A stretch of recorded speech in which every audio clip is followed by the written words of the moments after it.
Y se han encontrado restos, en la mayoría, mayormente restos del Pancholabriano, que es como se le llama la etapa de la Tierra, que fue desde hace 300.000 años hasta hace 10.000 años, o sea, la última parte que consideramos en la que vivieron organismos fósiles.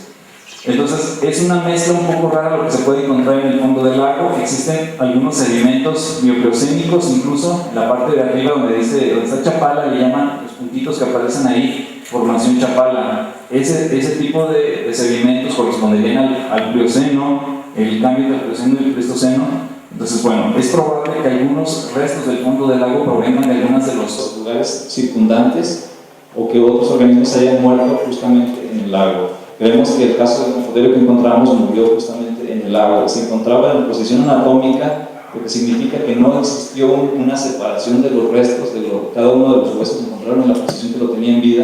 Entonces nos indicaría que no hubo un gran desplazamiento de este organismo. A diferencia de muchos otros que ustedes han visto, a lo mejor que sí se ven separados, solamente encontramos un diente, una vértebra, un fragmento de hueso. Eso quiere decir que es un material que sí ha sido desplazado.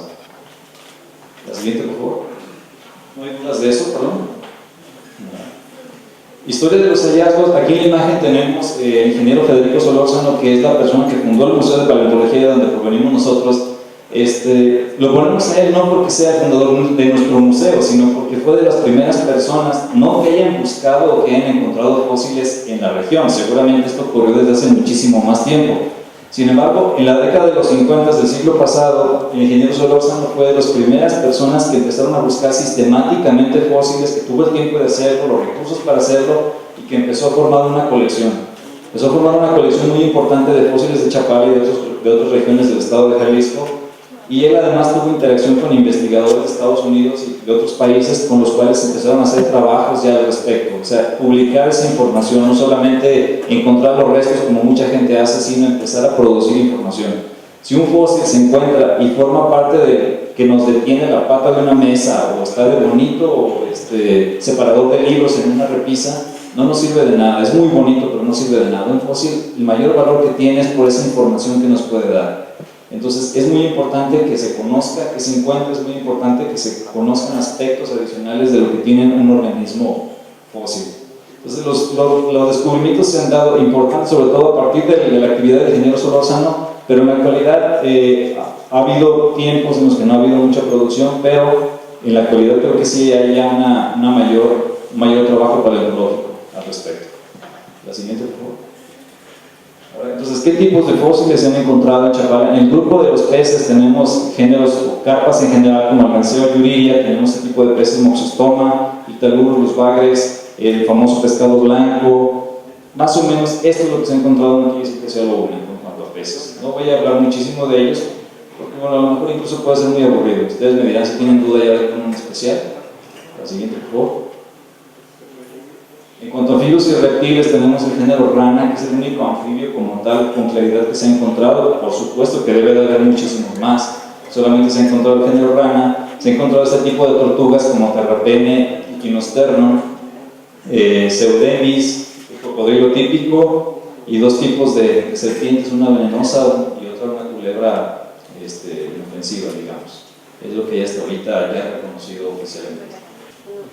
En cuanto a las aves, tenemos cormoranes como tenemos un montón de estos que le llaman pájaro serpiente, porrones, tenemos zampullines, pequeños aves paseriformes. En general, un montón del grupo de los patos se han encontrado bastantes. El siguiente, por favor. Y en cuanto a mamíferos, ustedes verán que es muchísimo más, la cantidad es abrumador si lo comparamos con todo lo demás. No es estrictamente, bueno, ¿quién me dice por qué encontramos más mamíferos en Chapala? ¿Quién tiene una idea? ¿Por qué es que tenemos reconocidos más mamíferos que aves, peces o reptiles y anfibios? Podría ser porque eran lugares donde se encontraban a tomar agua o cosas así. ¿No crees que sería importante para un anfibio vivir cerca de donde hubiera agua también? O una gran diversidad. No digo que estés mal, está muy bien, ¿no? Pero ¿crees que pudiese ocurrir? ¿Sí? ¿También? Es mejor por la composición del mamífero, ¿no? Toda su fisionomía, a lo mejor por ser más grande es más fácil que se conserve un fósil que una ranita, ¿no? A lo mejor el pelo protege más, o me imagino. Muy bien, ¿alguien más? Tiene muchísima razón en el sentido de que el tamaño es muy importante, el tamaño sí importa. Un organismo grande es más probable que sea mucho más fuerte y se pueda conservar mejor. También podría ser que hay más mamíferos. También podría ser que hay más mamíferos también porque hay más variedad y aparte de eso también porque se arriesgan más, como por decir, al meterse y se quedan atascados en el lodo o algo así, pues son más pesados, más grandes y es más propenso a que se quede atascado que una ave que va a tomar, que es más liviana y que no es más probable que pueda escapar que un animal grande. ¿Y qué crees que pasa con un pez que ahí vive? Pues también podría ser que, por lo menos que se muera de alguna enfermedad o algo similar, pueda quedar en el fondo del lago y ser cubierto por el mismo sedimento, ¿no? Sí, claro, sobre todo creo que tiene que ver más que con las preferencias de los organismos en este caso, es más con la resistencia de los fósiles que mencionaban. Los fósiles de pez tienden a ser más frágiles, ustedes lo habrán visto cuando han comido pescado.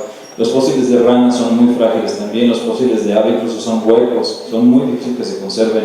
Entonces los restos, los huesos, ya como antes de que se fosilicen, los más fuertes son los de mamífero.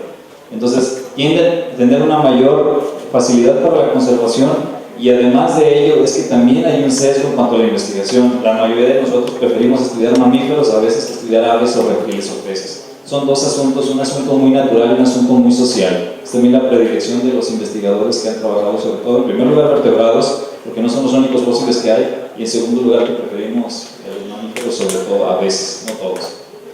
Entonces, en Chapala tenemos restos de cubieronios, por ejemplo, que es un proboscideo, un confoterio como tal, otro confoterio es estegomastodón, un mamut, el típico mamut que ustedes mencionaban hace rato, un resto de un anquilocáplido, que si ustedes conocen al berrendo, el berrendo es la única especie que existe de este grupo de los anquilocáplidos, cuando en realidad ese grupo era muy diverso en Norteamérica en su tiempo. Tenemos el género Tetrameris, que es un representante de ese grupo. Tenemos en cuanto a los animales anartos, una ormecina, que es un tipo parecido a un armadillo. Tenemos el caso de un perezoso terrestre gigante, un gliptodonte.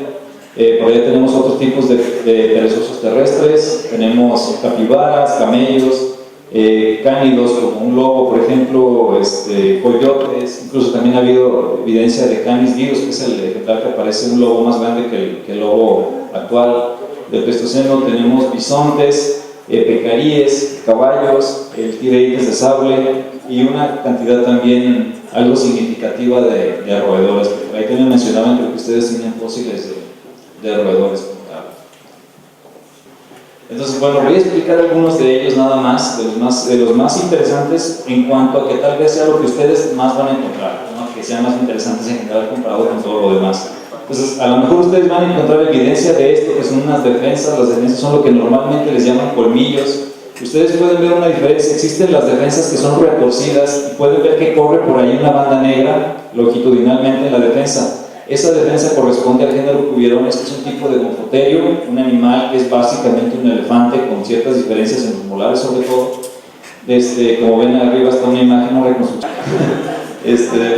Pero bueno, el hábitat en el que habitan bosques pinos abiertos, la alimentación son animales herbívoros, acículas de pino sobre todo, una altura de 2.8 aproximadamente metros, 8 toneladas de peso, habitó durante el Blancano, Rancho Labreano, o sea, estamos hablando del Eoceno, Pleistoceno, una distribución norteamericana, sobre todo de ese género, y un rango cronológico de 2 millones de años a 8.000 años. Esto es lo que ustedes es probable que encuentren. La siguiente, por favor, y también estos tipos de restos.